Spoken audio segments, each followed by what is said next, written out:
Hello beautiful crafty people and welcome to my channel. This is Juliana Michaels, and in this video I'm continuing my Christmas in July series with a fun background technique involving an embossing folder, distress ink, luster wax, and glitter. Each week during the month of July I'm sharing how I created a Christmas card using supplies from my stash. In each video I'm sharing some great techniques along with some helpful tips and tricks to make your crafting enjoyable. My hope is to inspire you to get a jump on your Christmas cards and actually use some of those products you haven't used yet. If you're interested in using the exact products I have used, they will be linked in the supplies list below. And when you shop through those links, it helps support me, and I really appreciate that so much.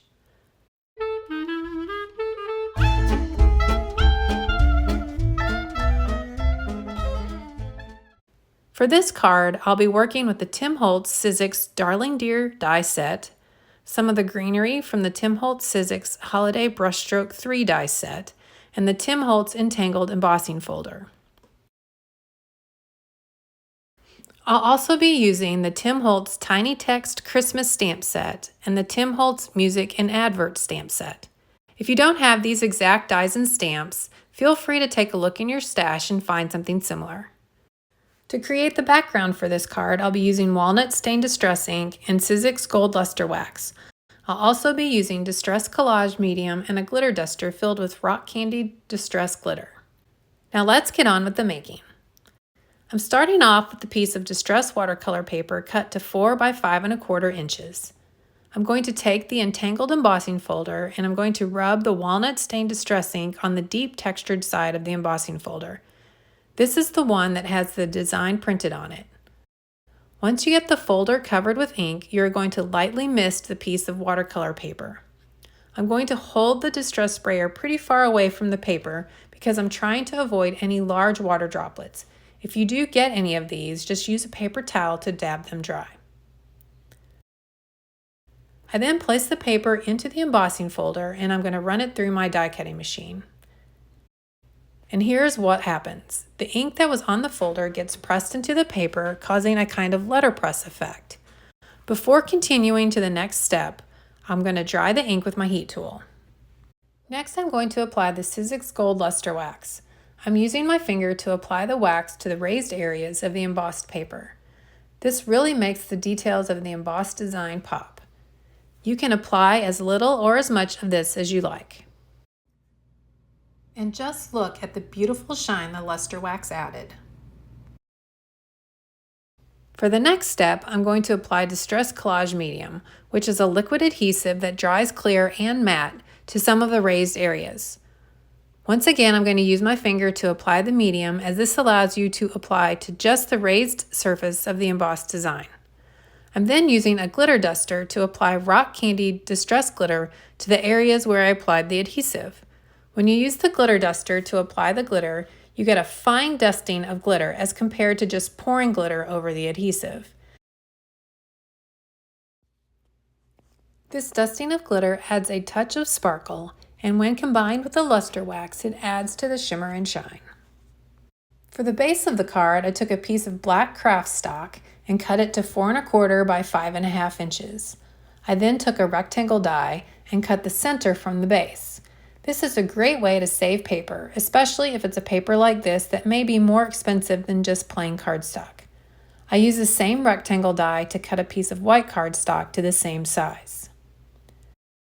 Now I'm going to stamp on that piece of white cardstock using the music image from the Advert and Music stamp set.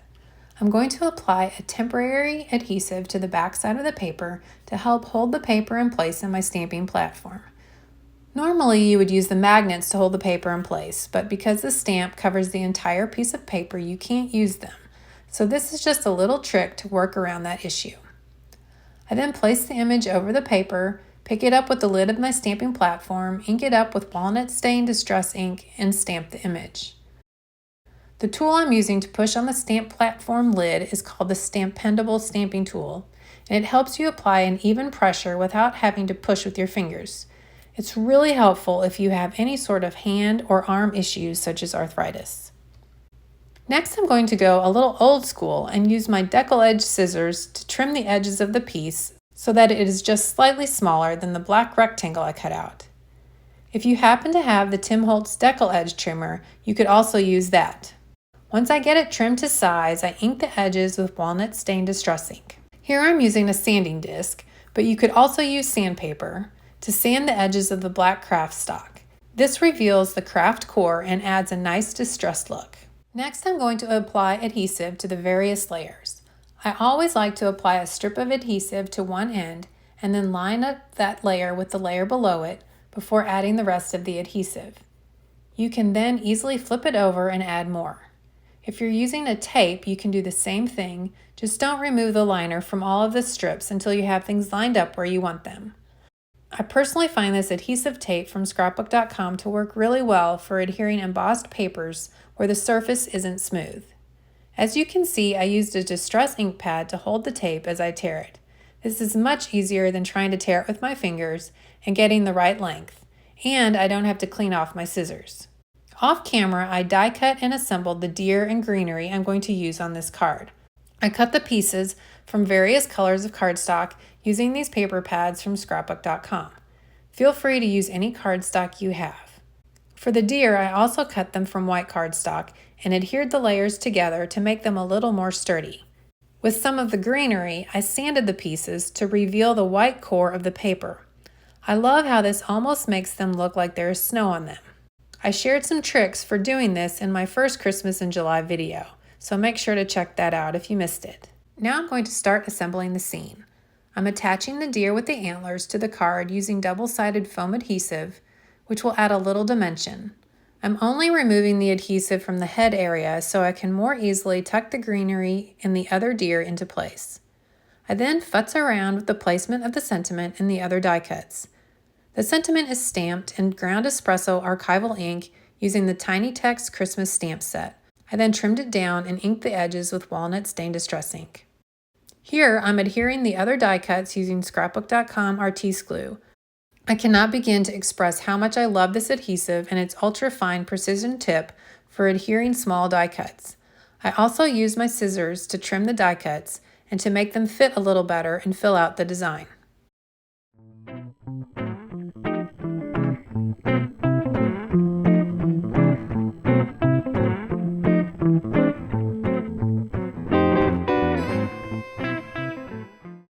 I then adhere the sentiment strip with a piece of double-sided foam tape.